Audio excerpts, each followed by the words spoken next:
Welcome to the Secret Underground Laboratory Recovery and Salvage, where rude mechanicals do magic.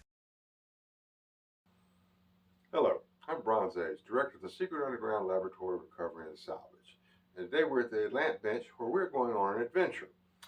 And every adventurer needs a torch, or lacking that, a torchiere.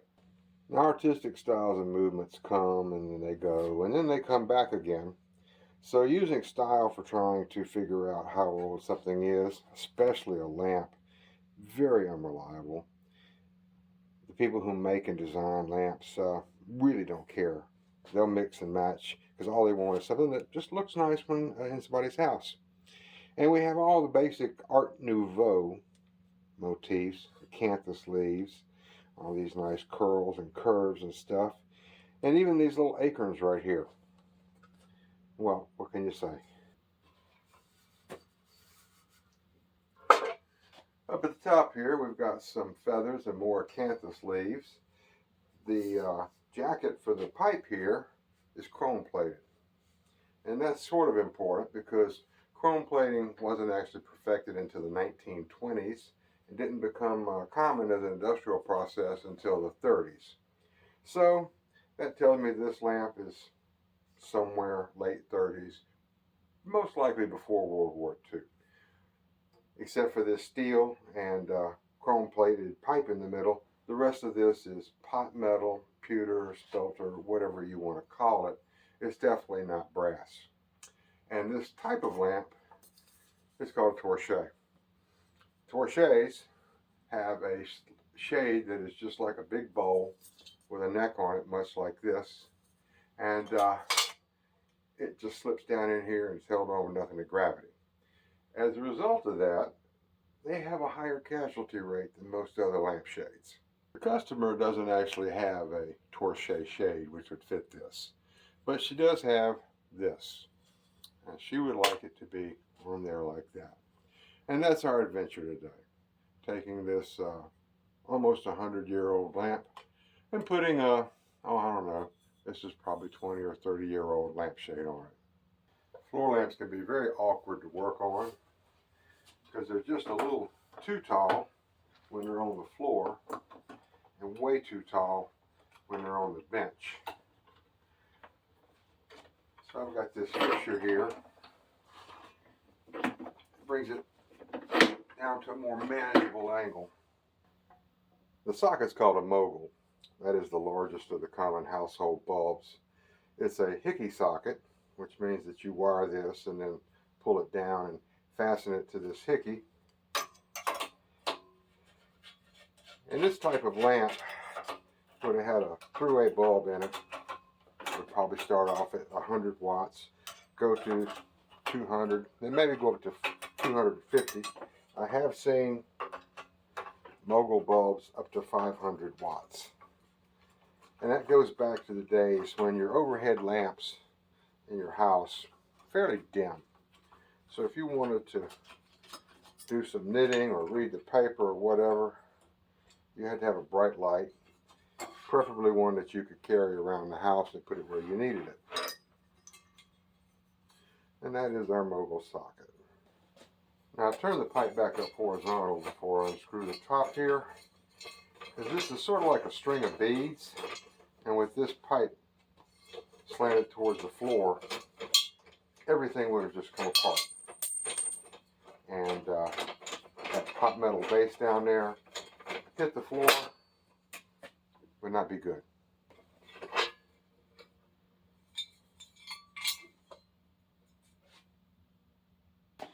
Now the adventure begins, because where this socket used to live, I have to put in this one. In the original design, the hickey for the mogul socket is what actually held this thing down and kept this pipe tight and kept all the pieces in the stack together. I really don't like that. So what I'm going to do, I've got a piece of steel pipe as a spacer. I'm going to put a nut on it, and that will fasten the vase down and keep it in place. Then I got this little hardware nightmare, an adapter coupler that will go on here,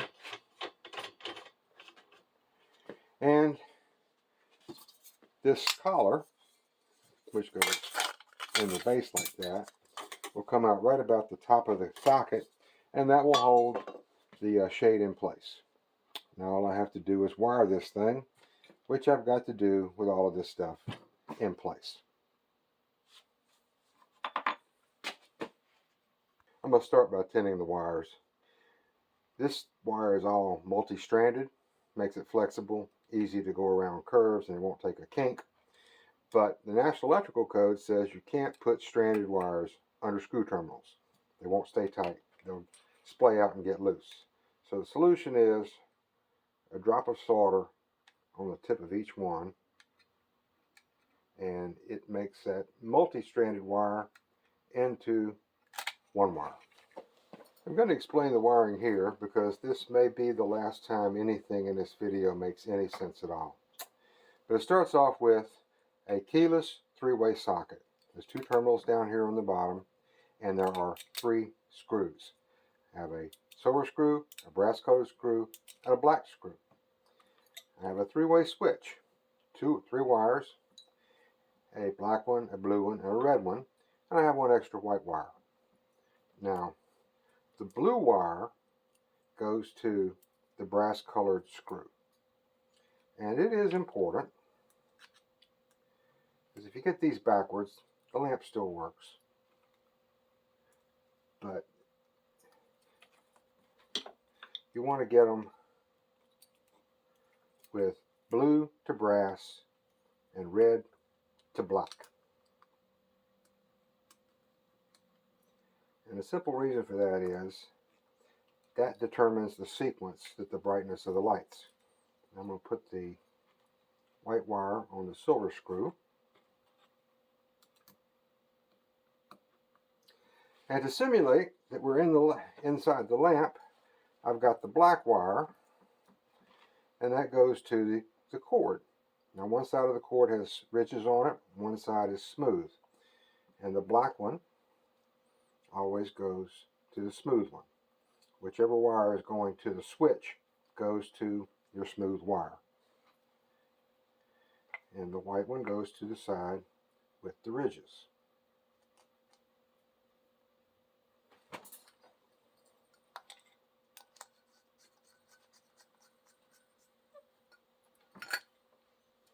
Now we can plug it in.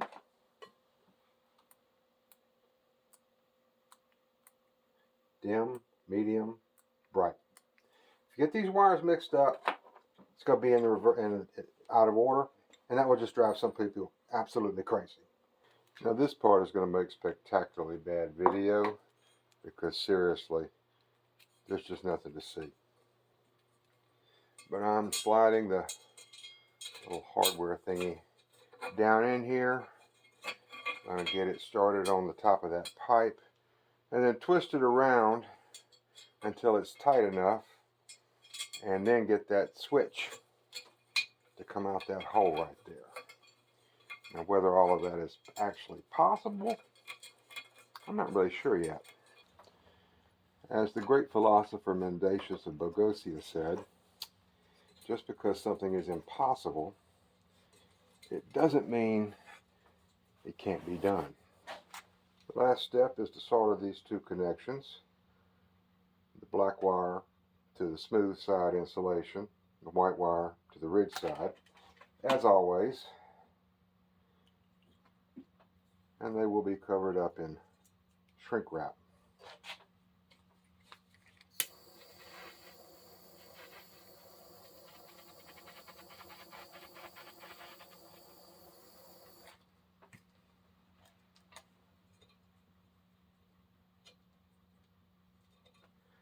Now all I have to do is get these wires tucked down in the bottom where they won't be seen, and this job is done.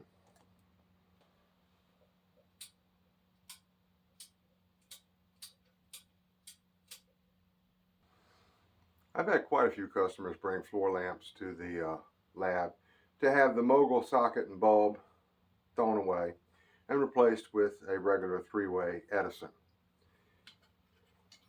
But this is the first time I've had to do one with a phenolic socket, which would hold one of these Torchieire style shades. And It came out pretty nice. Had a few problems to figure out, but again, it wasn't impossible. So, this is Bronze Age for the Secret Underground Laboratory Recovery and Salvage. Thank you for watching this video. Would really appreciate a thumbs up. Subscribe if you haven't already. If you have any questions about lights, lamps, furniture repair, all the kind of stuff we do here in the Secret Underground Laboratory, I respond to all, and I appreciate all. And again, thank you for watching.